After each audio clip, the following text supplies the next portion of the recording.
જરા વિચારો, શું આજની દુનિયામાં લીડરશિપના પાઠ કોઈ નવી મેનેજમેન્ટ બુકમાંથી નહીં, પણ સદીઓ જૂના કોઈ ધર્મગ્રંથમાંથી મળી શકે? સવાલ થોડો અજીબ છે, પણ આજે આપણે આ જ રસપ્રદ વિચારને ઊંડાણપૂર્વક સમજવાના છીએ. તો આપણી આખી વાતચીત કેવી રીતે આગળ વધશે? પહેલાં આપણે જોઈશું કે કેવી રીતે એક પ્રાચીન ગ્રંથ અને આજની ઓફિસ જોડાઈ શકે છે. પછી આપણે શિક્ષાપત્રીને સમજીશું, એક વિદ્વાનના નજરિયાને જાણીશું, ટાઈમલેસ વિઝડમનો અર્થ શું છે એ જોઈશું, અને છેલ્લે એ સવાલ પર આવીશું કે શું આ લીડરશિપ માટે ખરેખર કોઈ નવો રસ્તો બતાવી શકે છે. તો ચાલો સીધા મુદ્દા પર આવીએ. આપણો પહેલો વિભાગ, જે બે સાવ અલગ લાગતી દુનિયાને સાથે લાવે છે.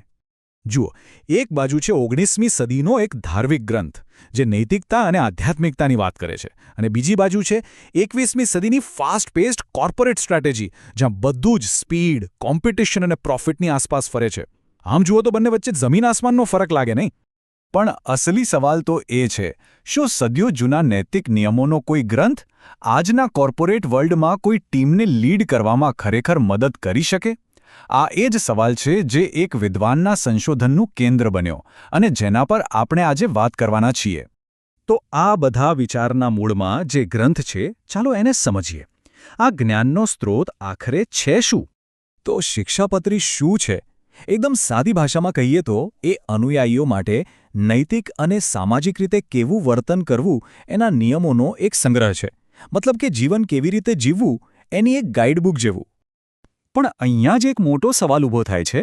જે ગાઈડબુક વ્યક્તિગત જીવન માટે છે, એ કોર્પોરેટ મેનેજમેન્ટ જેવી મોટી અને જટિલ બાબતમાં કેવી રીતે કામ આવી શકે? આ બંને વચ્ચે કોઈ કનેક્શન કેવી રીતે બને?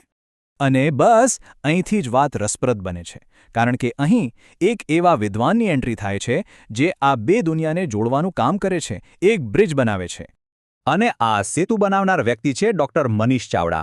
એમણે પોતાના સંશોધનથી આ અનોખા જોડાણને દુનિયા સામે મૂક્યું છે. હવે એમની શૈક્ષણિક લાયકાત જુઓ તો ખબર પડે કે આ જોડાણ કેમ શક્ય બન્યું. એમની પાસે MBAની ડિગ્રી છે, એટલે એમને કોર્પોરેટ જગતની પૂરી સમજ છે.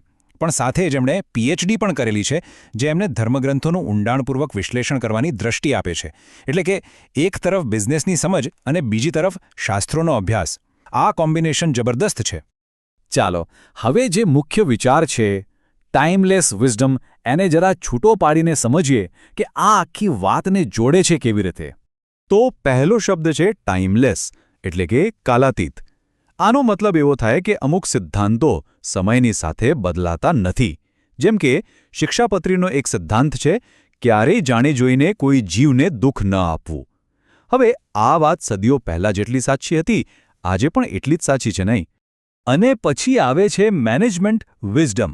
હવે સવાલ એ થાય કે કોઈને દુઃખ ન આપવું એ વાતને મેનેજમેન્ટ સાથે શું લેવા દેવા? તો જુઓ, મેનેજમેન્ટ એટલે ખાલી ટાર્ગેટ પૂરા કરવા કે નફો કમાવવો એટલું જ નથી હોતું. સાચું વિઝડમ તો એ છે કે એવી પોલિસી ના બનાવો જેનાથી કર્મચારીઓનું શોષણ થાય, કે એવા ઉત્પાદનો ના બનાવો જે ગ્રાહકો કે સમાજને નુકસાન કરે.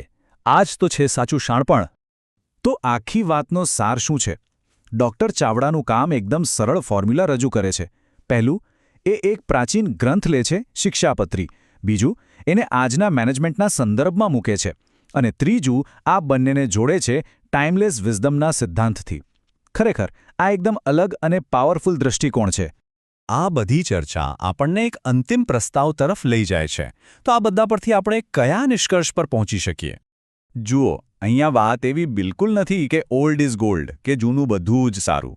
વાત બસ એટલી જ છે કે શાણપણ એટલે કે વિઝડમ ક્યારે જૂનું નથી થતું. એનો સ્ત્રોત ભલે ગમે તે હોય, સાચું જ્ઞાન અને સાચા સિદ્ધાંતો દરેક સમયે અને દરેક યુગમાં એટલા જ સુસંગત રહે છે. તો આખી વાતમાંથી આપણે 3 મુખ્ય મુદ્દાઓ પાક્કા કરી શકીએ. પહેલું, લીડરશિપના પાઠ કોઈ અણધારી જગ્યાએથી પણ મળી શકે છે. બીજું, જૂના ગ્રંથો આપણને એક મજબૂત નૈતિક પાયો આપી શકે છે. અને ત્રીજું, ભૂતકાળ અને વર્તમાનને જોડવા માટે એક વિદ્વાનનો દૃષ્ટિકોણ ખૂબ જ જરૂરી છે.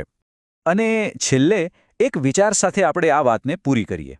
જો સાચું જ્ઞાન ખરેખર કોઈ સમય કે સ્થળ પર નિર્ભર નથી, તો એવી તો કેટલીય જગ્યાઓ અને કેટલાય ગ્રંથો હશે જ્યાં આપણે શાણપણ શોધવાનું જ ભૂલી ગયા છીએ, નહીં?